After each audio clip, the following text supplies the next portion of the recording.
So I'm sitting here trying to plan the next episode of the Rockies, and at first I was a little bit stumped. One of my goals here of this series is to not have any episodes that were made for the sake of having an episode and advancing the timeline a little bit. I've done that, in some of my previous series, and I just want every single episode of this Rockies franchise to serve a purpose in advancing the storyline of either the team or the individual players. And when I was thinking about this stretch of games here, I didn't want to just play Milwaukee for the sake of playing Milwaukee or this team or that team or another. Again, I want every single episode to serve a purpose in advancing the storyline. So when I was thinking about kind of what is the storyline of this early season, or just kind of this season in general, and we're still the 28th ranked team in baseball 5 years into this series. Not a lot of progress at the MLB level to be shown. Of course, we've identified some really good players here in the franchise, but we've known guys like Rafael Murillo are a star for multiple seasons now, despite the fact that he's just 21 years old. And there's certainly some storylines that can develop at the major league level, I think, throughout the year. I just think none are developing quite yet. Like, we know Rafael Murillo's good, but what if he starts playing at an MVP level? Yes, that's a storyline that we can delve into a little bit more. Or if one of these players, like a Zach Veen, who's unfortunately currently on a cold streak, starts to really break out, those are storylines that can develop. I'm just not seeing any of them develop quite yet. But the storyline that I am very interested in for this season is that we are getting really close to a major crop of players entering the major league roster. Of course, Barreto and Herrera had a chance to do it to start this season. Couldn't quite have the springs we were hoping for. But if I had to say one thing that I'm the most interested in the franchise right now, and you guys can let me know if you do have other interests maybe in the MLB roster that maybe I haven't picked up on, but the number one thing I'm interested in right now is we can have a crop of, I think these top 4 players all have a chance to make their MLB debuts. Some of them a very, very good chance this season come September call-ups. Even one guy on the AA roster, and Rich Walsh, I think has a really good chance to make his debut this season. So as of right now, I'm a lot more interested in following these players' seasons necessarily than I am the MLB roster. That doesn't mean we won't pay any attention to MLB. I still want to hop into some critical situations from time to time. I think those are always fun. But until this team either becomes good as a whole or we start to see some breakout seasons from this MLB roster, I'm planning on focusing a little bit more on the minor leagues here this season. And because, I've stated before, I really like taking advantage of the prospect promotion incentive, we won't be actually promoting them anytime soon, which gives me a little bit of leeway to maybe go through this season a little bit quicker. I do think this season will be remembered, when we're towards the tail end of this franchise series, many seasons down the road, as a very transitional year. Maybe the last year that we were bottom feeders in the MLB. And so for that reason, I'm planning on getting all the way through the month of May, get a decent chunk of this season done today. We'll mix in a couple of critical situations at the major league level should they come. But I do plan on focusing mostly on the minor leagues. I know we did that last episode, but there are a lot of other players that we have yet to check on this season. And the first player that I want to talk about is Brian Doe, and the first guy I want to see in action. We haven't seen at-bats from him in quite some time. Somebody all the way back from draft number 1 that was a really good pick, but we knew was going to take a long time to develop. In his 3 seasons that he's completed, he's played his first and his third at the AA level. And the reason we had him at AA last year is because in the year 2, he really struggled in AAA, as he has to start this year at the AAA level as well. And it's just, you know, we've talked about it multiple times throughout the series, but the highs and the lows of his ratings are very drastic. Pretty much everything's either high 60s or in the 40s. You know, high 60s or higher, or they're in the 40s. There's not a lot of ratings in the 50s. There's one entire rating in the between 53 and 69. That's a really big gap.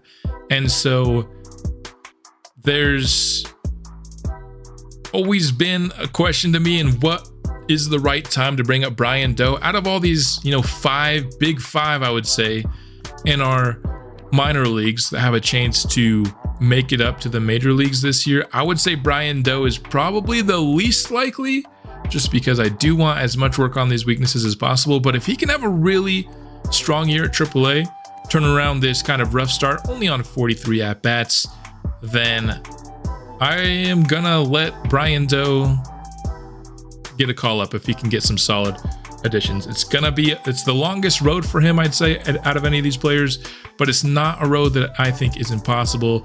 So let's hop in and watch some Brian Doe at bats here to start this episode.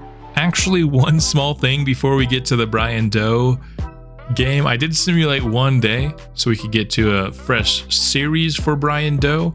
And the Rockies won 16-0 over the Chicago Cubs. And in this game, Chase Dollander pitched a full complete game shutout, allowing only 1 hit and striking out 10. So an absolute awesome start from Chase. Home runs from Figueroa and Salas in this blowout as well. One of the best games, the best game we've played so far this season. So wanted to shout that out before we hop into some Brian Doe action. So let's hop into our first prospect games here with Brian Doe. On base here, bottom of the first, is Neil Dorsey. 2 outs for Brian. See if he can find a way to keep this first inning alive. And I got a couple thoughts about Brian Doe. Of course, he's been slowly increasing some ratings throughout the last several years. And maybe coming on, I don't know if it's fair to say, a little bit slower than I had thought. That first year, we see him strike out swinging, but he's actually going to get on base with a wild pitch. Very nice. But my first thoughts about him are, you know, in that first season, his contact went up 10, which is a really big up from him, and it put his ability to eventually become a solid contact hitter, you know, it made it a possibility. But since then, a lot of these weaknesses have just been getting very slower gains. Maybe that first season had me a little bit too excited about how quickly he could develop, but now sitting here at 22 years old, I think he's gotten a lot better at those weaknesses. Just maybe taking a little bit longer than anticipated. And one of my thoughts with him, him struggling at AAA to start this year and also struggling last year, is Brian Doe might be one of those rare players that could benefit from honestly just being someone who goes from like AA to the major leagues. Maybe AAA is just not for him, because AA I think is a level of competition where he can raise his weaknesses, and then if he goes to the major leagues, he gets the Coors bump.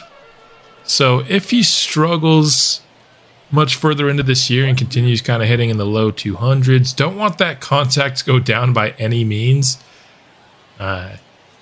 So maybe we send him back down to AA. I know it sounds crazy for a 77 overall player, but then when he's ready, we just send him straight up to the major leagues. That's kind of a thought I've had with him.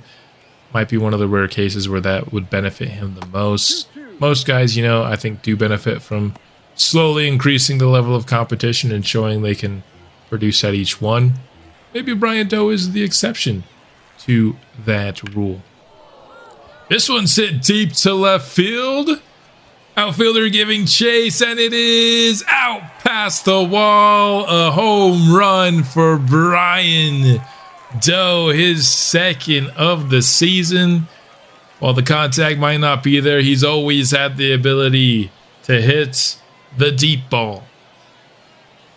His home run numbers haven't actually been very high in the minors, which has been unfortunate, and that probably is partly due to his low contact and plate skill numbers. Once those bring up, I'm hoping we can see some big time home run numbers from Brian in future years. Nice to see a homer from him though.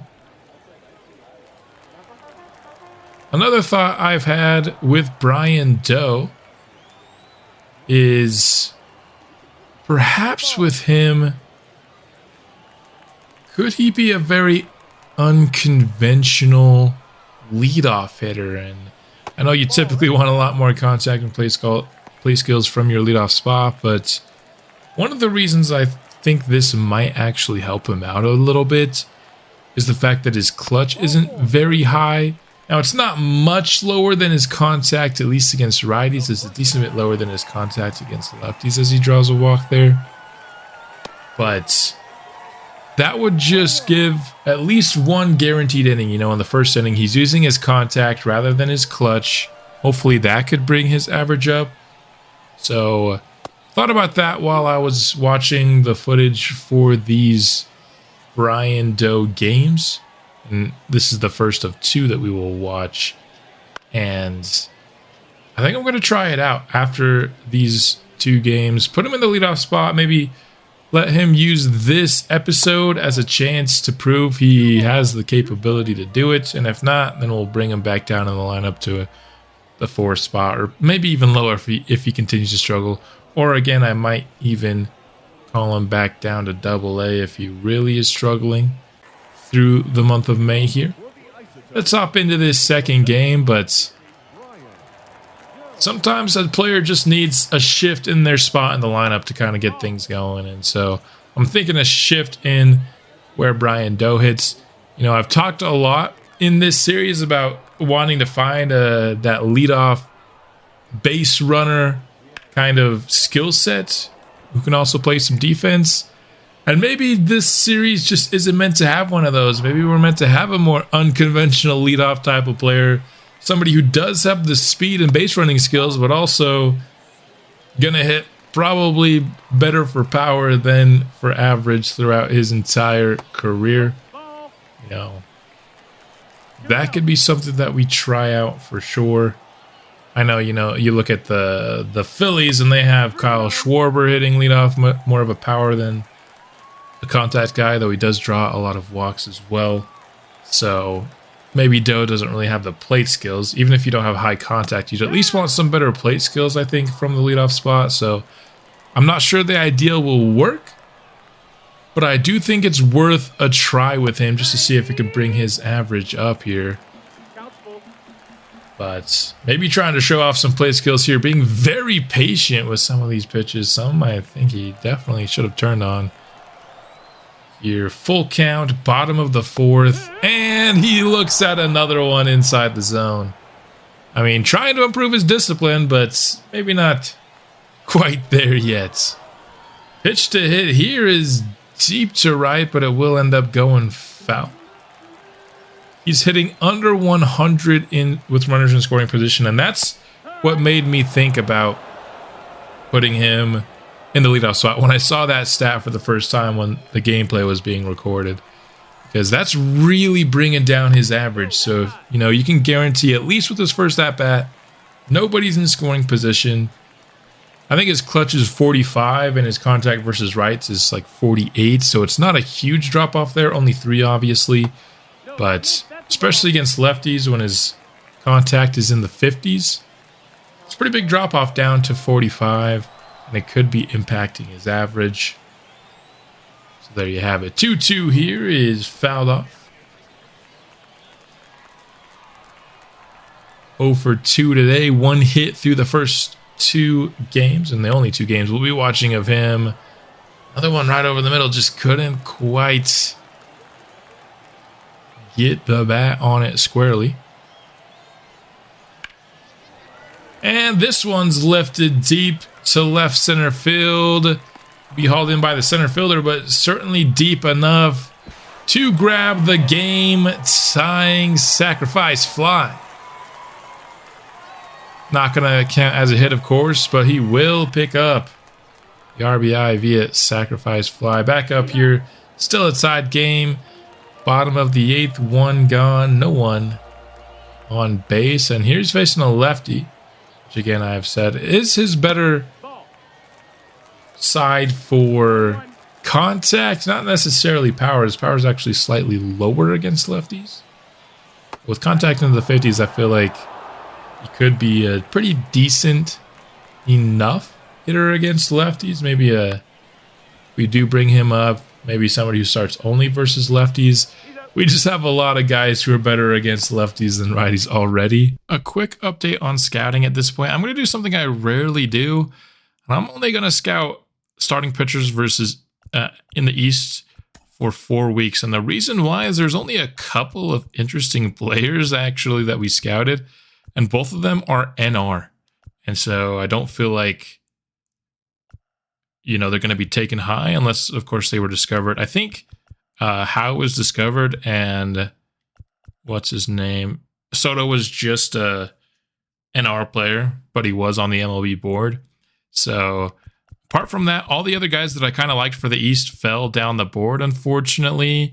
Like the next ranked guy is a guy whose potential is going to be lower than his overall. So just not a very strong East class. Again, the next best guy is another NR. So some good NR finds for sure in the East, but I feel like we can maybe individually scout these guys later if we want to, especially Howe. I do want to finish off his profile at some point in the draft, but just when there's nobody worth scouting, might as well stop wasting weeks on it. So we're going to go to the international here for our second region for scouting. And we'll be discovering international pitchers here as well. And scouting Rico Salazar could be a guy, maybe not going to have a potential. He won't, but could be a guy that starts in the 70s, which I would like at number 3 if we can help it. Now let's take a look at Clemente Herrera. One of the 2 players we brought up in spring really struggled there, but is off to a good start here at the AAA level, looking like maybe that month might have been a little bit of a fluke, or maybe he's just still better equipped to handle AAA competition than Major League. And we get a little bonus seeing Brian Doe in the leadoff role already coming into play, getting himself in scoring position for Herrera.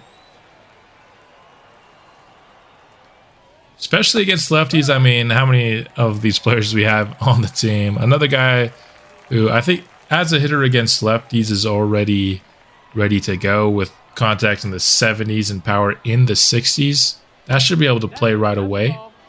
It's just needs to get a little bit better ratings against righties. And even his contact there is also in the 70s. It's just the power is in the 40s. So if you're going to have no power, you probably want contact a little bit better than the 70s.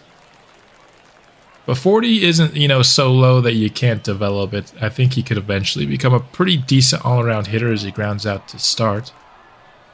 Back up top of the 3rd. 2 outs. No one on for him. 48 hits so far. 2nd on the team. Behind, I believe, only Neil Dorsey, who we did take a look at last time. He had, at that point, a pretty low average, but he has certainly brought that up. Not going to take a look at Neil Dorsey today, but we'll take a look at his stats at the end of the episode, and he's doing quite well. Clemente Herrera, speaking of doing quite well, hit that ball quite well down that right field line for his 10th double of the season. Able to just barely keep that one fair. Not an easy pitch to hit either there. Now we've got ourselves bases loaded. Herrera, another guy not hitting very well with runners in scoring position this year. His clutch isn't terrible, but it's certainly not as high as his contact. So that does hurt his hitting a bit. It's kind of the case for most of our players. Very few players on the team have their clutch higher than their contact. This one hit deep to left field. It is backhand. Gone! A fourth inning grand slam from Clemente Herrera. Ties this game at 4 apiece. Saw there, hitting below the Mendoza line with runners in scoring position. Trouble in the clutch so far this year, but not right here. Steps up to the plate, gets the job done. When I first saw it, I honestly thought he was robbed of the home run at first. Back up here in the 7th, Isotopes trailing by a run. Can he get on base? Yes, he can, with a grounder through that right field gap in the infield. And that'll be hit number 3 on the day for Clemente Herrera. Showing off some good hitting skills. And now he has a triple. He has a home run grand slam, which they're showing a replay of here, and a single. And by triple, I meant double before. What I meant to say is he is a triple away from the cycle. Top of the 9th. Can we see the first triple of the series and the first cycle of the series and in the channel? And will it be Clemente Herrera here in AAA? Isotopes lead by 1 here. Falling behind the count, unfortunately, 0-2. 1-2. Curveball in the dirt, 4-1. Come on, let's get ourselves a triple here. That's a ball. Showing some good patience to get the count back even. This one high in the zone, struck to right field. It is off the wall. But because this outfield is so short, he'll have to settle for a single. Was going to do 2 Clemente Herrera games, but with that one being so good, didn't feel like we could follow it up with anything better. So just the one Clemente Herrera game, 4-hitter for him. And now let's take a look at our closer, Rich Walsh, who is actually struggling a bit this season. Already 6 blown saves to just 9 saves, which is very surprising considering he's already in the mid-70s overall with that 95 strikeouts per 9, which you see come into play here. Wanted to see him put in some work, hopefully boost his closer stats. And here we do, as he gets a clean 1-2-3 inning to secure the win for the Yard Goats. Add another save onto his season total. Here we get to see, just a couple games later, another save opportunity. He's somebody that I have a lot of high hopes for being the future closer of this team. And I wanted to see him with some action here. A 3-run lead last time, a 2-run lead. So these should be easy close opportunities for Walsh. And we're going to see what his weakness is right here as he gets a 1-out double here. The one thing that I think is probably contributing to his blown saves is that his pitcher clutch certainly isn't great for a closer. As you see, Benji Avalos with a strong throw from short to get the 2nd out. And so that pitcher clutch probably playing a role, I think, the main role in his blown saves so far. Another hit here, but a throw from Cortez will hold the runner at 3rd. Still no runs scored, but the go-ahead run is at the plate, and he draws a walk. Seeing some of the struggles. The other struggle with Walsh is his control, very low. Had a hard struggle seeing what we should trade between his control and his pitcher clutch. Ended up going pitcher clutch. But here you see another very strong throw from short from Benji Avalos. That is his strength. In his early professional career, he's got a really good arm over at short. Shows it off twice in this inning, and Rich Walsh ends up with the save. Didn't want to go this whole episode without taking a look at our Major League team, so we're going to finish off with a critical situation against the New York Mets. Here's a look at where we are ranked in many categories, and surprisingly enough, this team's pitching has actually been really strong here to start the season, and I can't make it CPU versus CPU, so I'm going to turn on a pitch here. Nope. I'm going to watch it low. I still got it. I know how to take a pitch. If that was over the middle, I was definitely going to crank that one 500 feet with Rafael Murillo. You know I was.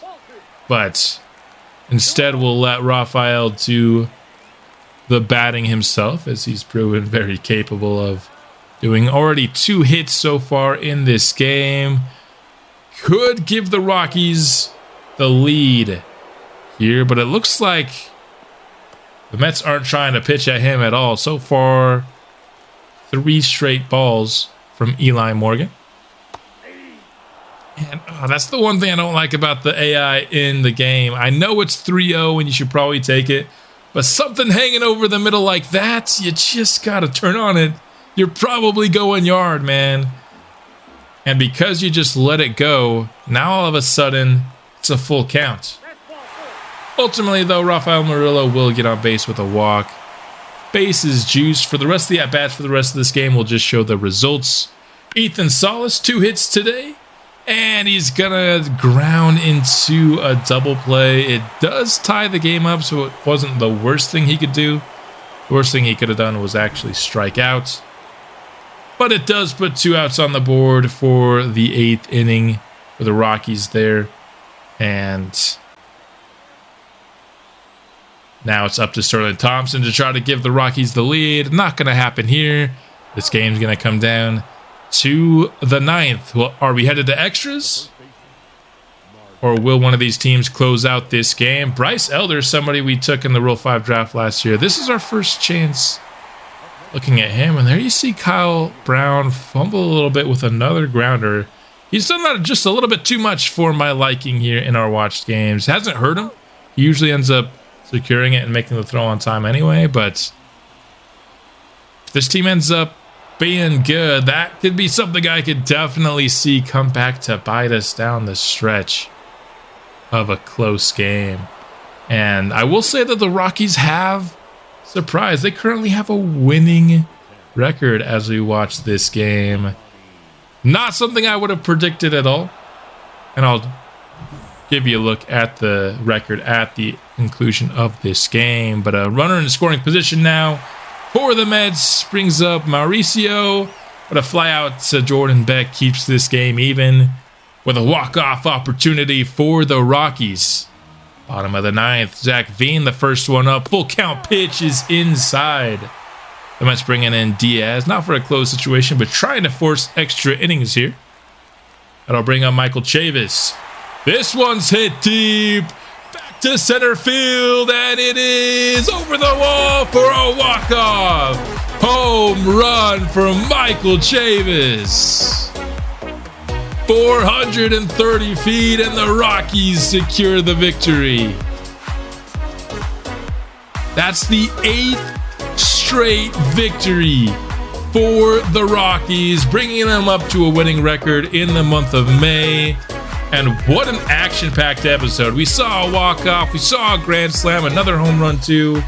Some good pitching, a couple of closeouts by Rich Walsh. Overall, a really fun episode. And oh boy, did the Brian Doe leadoff experiment work. What a month of May from Brian Doe. 359 with 11 RBIs. Yeah, I think we know where he's batting for the rest of this season. Any more interesting ones here? None of the major players, but Rafael Murillo hitting 335 and 12 home runs.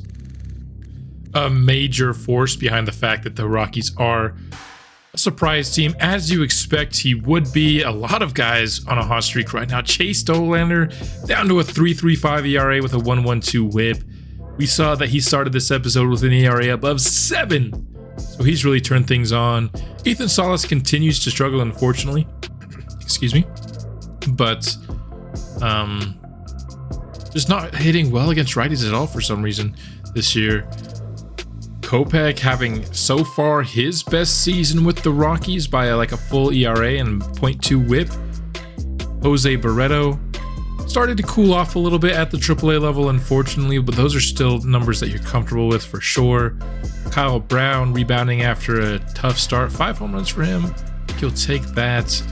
Clemente Herrera hitting 300 at AAA. Brian Doe hitting up to 275 now after the month of May. You gotta love that. His power, unfortunately, going down. 7 home runs isn't a ton, to be fair, but I guess overall power is up too. It's just his power versus righties is a little bit down, but both of his contacts now in the 50s. Vision and discipline now in the 50s. His arm strength is one away from being in the 50s. Starting to see those strengths become a little bit more on the average side of things. Those weaknesses become a little bit more average than truly weak, which you love to see. Thompson not playing great, unfortunately. Figueroa saw that he just barely broke out of a cold streak, and he's hitting 300 after a cold streak, so I guess he's still technically in it for what the game considers the cold streak, but he just had a multi-hit performance. Over 300 with 10 home runs from Figueroa is truly awesome. This guy has exceeded all expectations. For Neil Dorsey, 3.65 ERA with a 106 whip. Yeah, we're taking that pitching wise. And as a hitter, already up to 16 homers this year. OPS above 950, hitting 300 as well. This guy wants to come play in the major leagues. He's about to get that opportunity for sure. Let's see, James Ungerer doing a very good job for us at the AAA level. Probably our best prospect that we've yet to actually take a look at this season. We'll do that at some point this year for sure. Rich Walsh, I'm interested to see his strikeouts per 9 is going down, but I mean, it's still in the 90s. And 13 saves, 6 blown saves. Just, yeah, not quite the start to the career that we were hoping for there. Blanco is struggling. I thought he might, but he's just a short-term stopgap for us. Mario Lozano struggling is really unfortunate after a really solid first season with us. Still only a 20-inning sample size, so he has a lot of opportunity to rebound from that. Jeff Ramirez, -4 strikeouts per 9. I wonder, let's see, 29 innings, 17 strikeouts. Yeah, that's certainly not the rate you want to see from him. He's also having a worse year than his first. Herb Reyes not doing particularly well here in AAA after being a certified stud every season in AA. And his hits per 9 is not going up at all, which is, of course, what, even though he's had 2 really good seasons developing that, it's still his biggest weakness by a wide margin. Johnny Brennan, okay numbers here from him. See Anton Hernandez on a hot streak currently. Another guy who you'd like to see those hits per 9 going up, but pitching solidly enough up into the 70s now. I don't know, dude needs to get those hits up.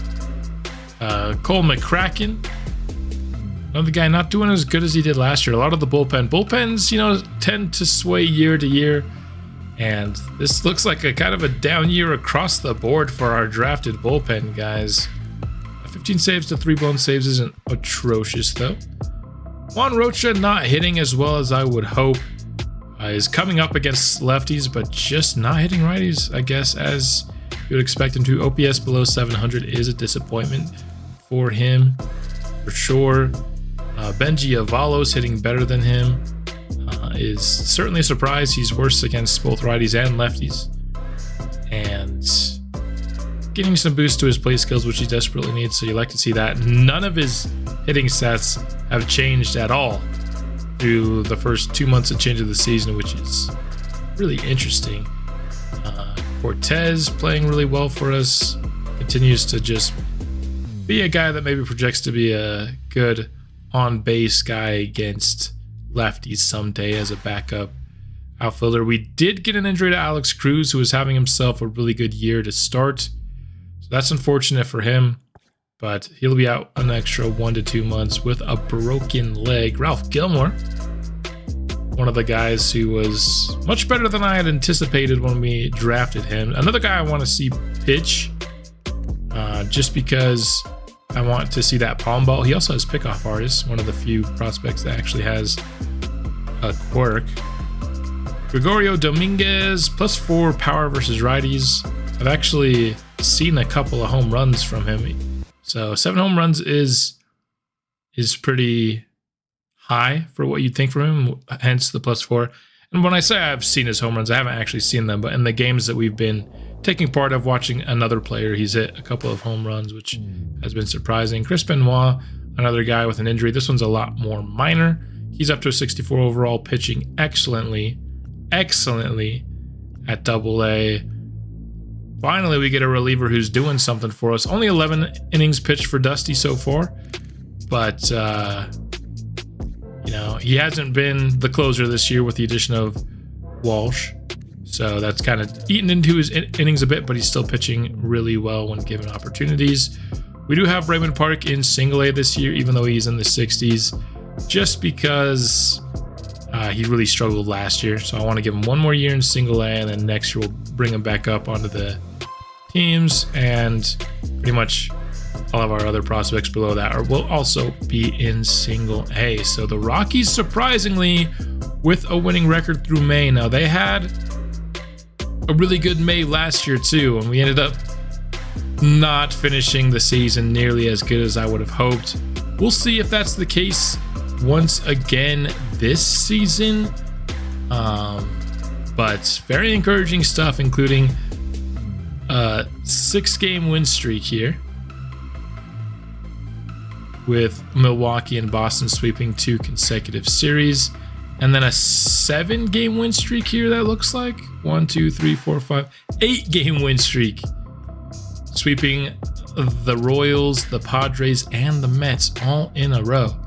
So ultimately, this episode ended up being really fun to record. I kind of didn't know what I wanted to do at the start, but ended up having a really fun time, kind of dipping between all the levels, between some pitchers, some position players, some critical situations, all the above. Ended up being a really fun episode for me. I hope it was for you as well, and MLB team showing that maybe they're worth watching a little bit more as the season goes along.